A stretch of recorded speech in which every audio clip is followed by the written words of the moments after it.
Welcome back to Investing Talk Podcast. Today we are looking at ZIM Integrated Shipping Services. And frankly, looking at the data for this, it feels less like we're analyzing a standard logistics company and more like we're looking at a glitch in the matrix. A glitch. How so? We are looking at a shipping giant that has executed this massive financial turnaround. I mean, swinging from deep losses to billions in profit, yet the market seems to be treating it like a radioactive asset. Okay, that's a strong start. As usual, before we start, subscribe, like, and comment to this video to support the show. It really helps us beat the algorithm and get this kind of analysis out to more people. So let's just get right to it. So what? Why are we even talking about ZIM right now? Yeah, what's the hook? Because right now, in early 2026, we are staring at a massive financial anomaly. There's a prevailing narrative, and it's backed by hard numbers, that the company is trading below its cash value. Below its cash? Yes. Specifically, analysts have pinned the cash value, literally the money they have access to, at around $3.01 billion. Okay, let me just stop you right there. Trading below cash value. That usually sounds way too good to be true. It often is. It just screams distress to me. I mean, usually when a stock trades below the cash on its books, it implies the market thinks management is just going to burn through that pile of money so fast that it's effectively worthless. Right. And we know shipping is notoriously cyclical. It booms, then it busts. And investors usually get crushed in the bust. Are we sure this isn't just a classic value trap?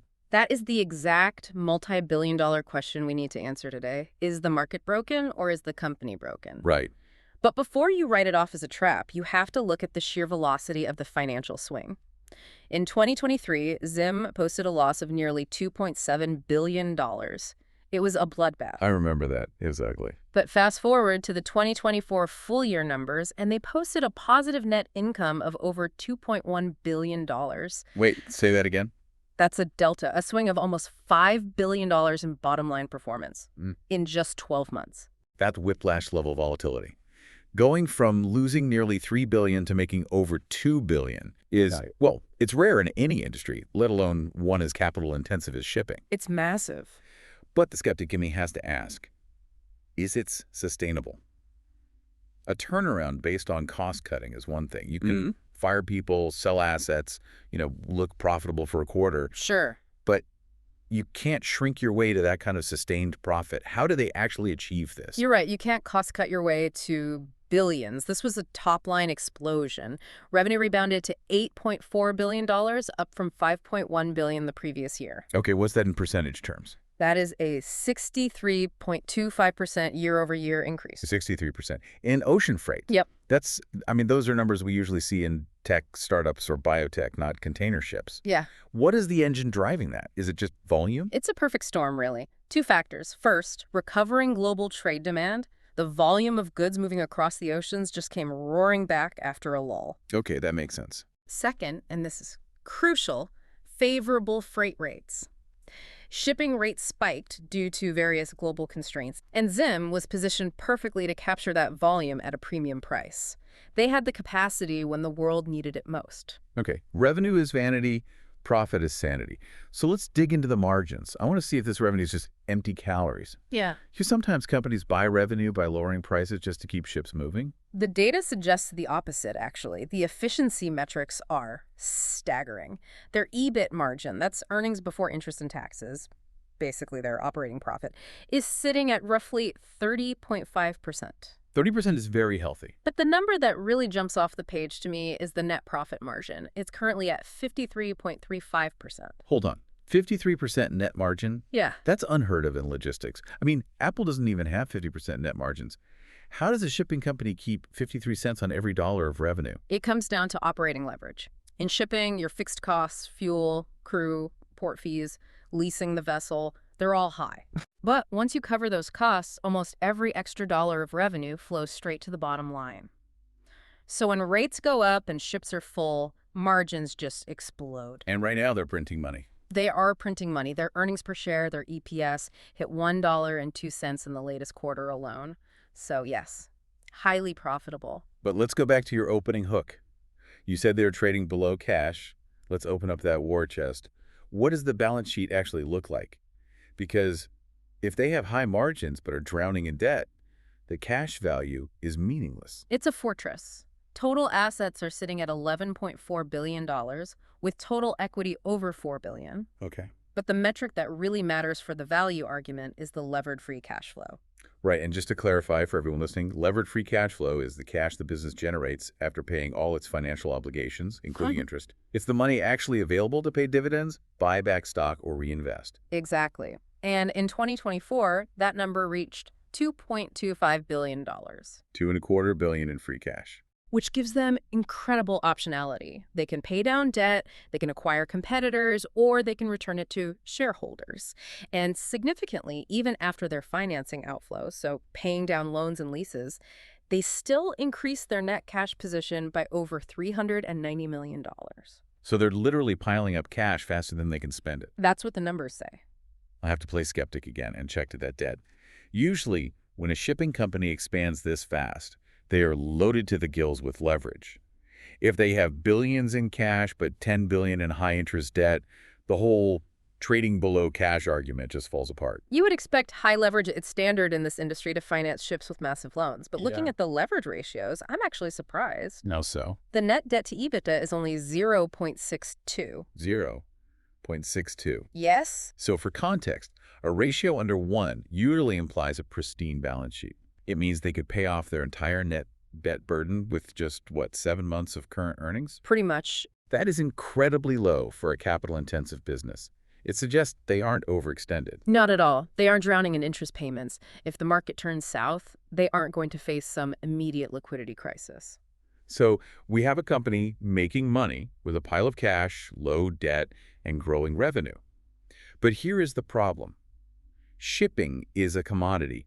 Moving a container from Shanghai to LA is the same whether you use ZIM, Maersk, or MSC. Largely, yes. So what's their edge? Why ZIM and not, say, one of the other titans of the sea? This brings us to the moat. And for ZIM, the moat isn't about being the biggest, it's about being the most agile. They operate very differently. Agility in shipping. I mean, these are massive vessels that take weeks to cross an ocean. How do you be agile? It's all about their business model and their network. First, ZIM relies heavily on an asset-light strategy. What does that mean in practice? Instead of owning all their ships, they charter a significant portion of their fleet. So when demand drops, they can return ships and cut costs almost instantly. When demand spikes, they charter more. So they have variable costs where competitors have fixed costs. That explains how they survived the 2023 downturn without going under. Precisely. And secondly, their network. They cover 90 countries and 33,000 customers, but they don't try to dominate every single route. Okay. Unlike the giants who are obsessed with market share on the main highways of the ocean, ZIM focuses on niche trade lanes and intra-regional routes. So they pick the battles they can win. They focus on routes where there are high switching costs for customer specialized cargo, refrigerated goods, specific timing needs. If you are a shipper on a specific intra-regional route that ZIM dominates, it's hard to just switch to a competitor. That makes sense. Being a specialist rather than a generalist. Okay, let's pivot to the charts. I want to see how the market is actually treating this stock. Because if the fundamentals are this good, the chart should be up and to the right. You would think so. But as they say, the market is a voting machine in the short term, not a weighing machine. Looking at the price action. As of January 22nd, 2026, the stock closed at $22.06. But here's the thing that concerns me. It recently dipped down 1.82%, even while the broader market was showing strength. I see that. When a stock drops on a green day for the rest of the market, that is usually a sign of relative weakness, or at least disinterest from investors. I see that chart differently, though. I don't see weakness. I see a psychological consolidation phase. Explain that. What do you mean? Remember that number we started with, the $3.01 billion cash value? The floor. That acts as a floor. When a stock price implies a valuation below the cash on hand, it creates a massive safety net. Buying below this level implies deep undervaluation. You are essentially buying dollars for 80 cents. So you think investors are looking at that cash number and saying, it essentially can't go much lower than this without being completely irrational? Exactly, and if you look at the pattern since the 2024 lows, the stock has been making higher highs. It's recovering. This recent dip to $22 just looks like a pause, a breath before the next leg up. I'm looking for momentum indicators. I want to see volume spikes. And while the news is neutral, The fact that the stock is sliding despite rising markets, it indicates elevated volatility. It tells me the market hasn't made up its mind yet. It's hesitant.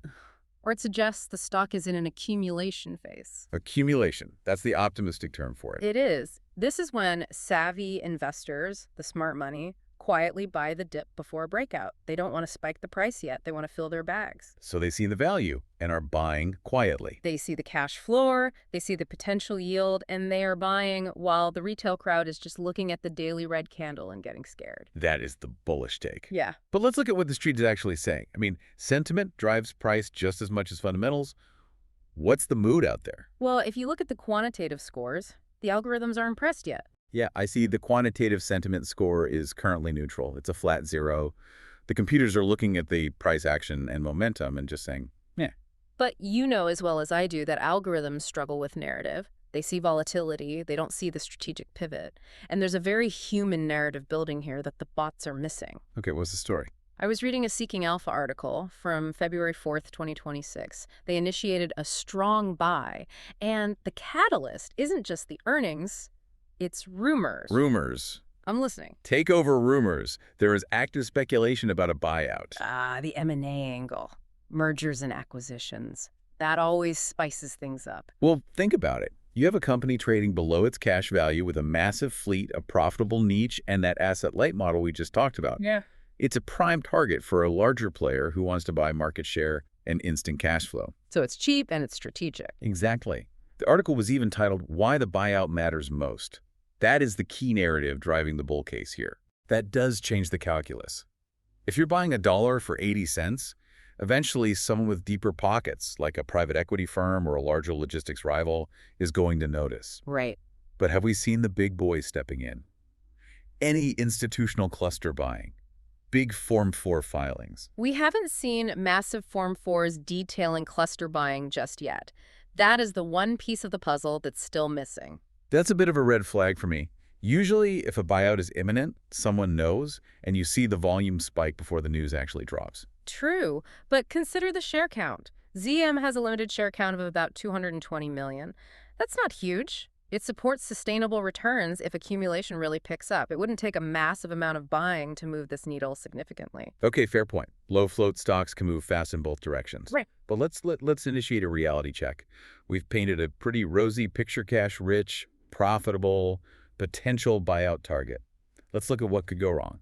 The bear case. The bear case is essential here. Shipping is a dangerous game. First off, volatility. We saw that nearly 2% drop recently when it should have gone up. This stock is not for the faint of heart. If you need your money next week for a mortgage payment, this isn't the place for it. Absolutely agreed. If you invest in shipping, you have to accept that your portfolio might swing 10% in a week. It's just the nature of the beast. But the bigger risk is macro. The classic shipping killer. Overcapacity. The industry is prone to building too many ships when times are good. We know the global order book for new vessels is high. If all those new ships hit the water just as demand softens, rates will crash. Are we walking into a glut? That is the perennial risk in this cycle. The order book is heavy. If rates collapse, that 53% margin vanishes overnight. And then there's geopolitics. We can't ignore China-U.S. trade pressures. If trade wars heat up, if tariffs go up, shipping volumes drop. ZIM is a global player. They are right in the crosshairs. And their specific exposure to routes near conflict zones, like we've seen in the Red Sea, that adds a security premium to their operations. It's a real risk. So those are valid, heavy concerns. They are. But here is my counter-argument. I believe those risks are priced in. Priced in. The favorite phrase of every bull. But look at the valuation. The stock is trading at a PE ratio that is incredibly low, and again, below its cash value. The market knows about overcapacity.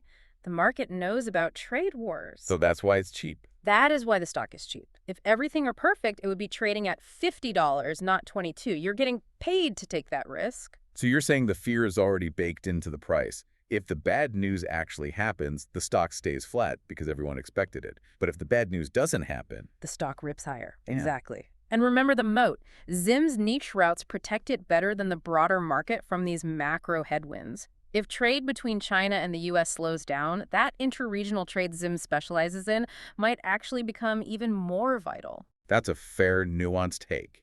The asset-light model give them an eject button if things get really bad, and the cash gives them a cushion. Okay, we've looked at the numbers, the charts, the rumors, and the risks. It's time for the verdict. Where do you land on ZIM? I'm feeling confident on this one. I am assigning a bullish score of 8 out of 10. 8 out of 10. That is high for a shipping stock. Walk us through the summary thesis one more time. It comes down to 3 pillars. First, the value play.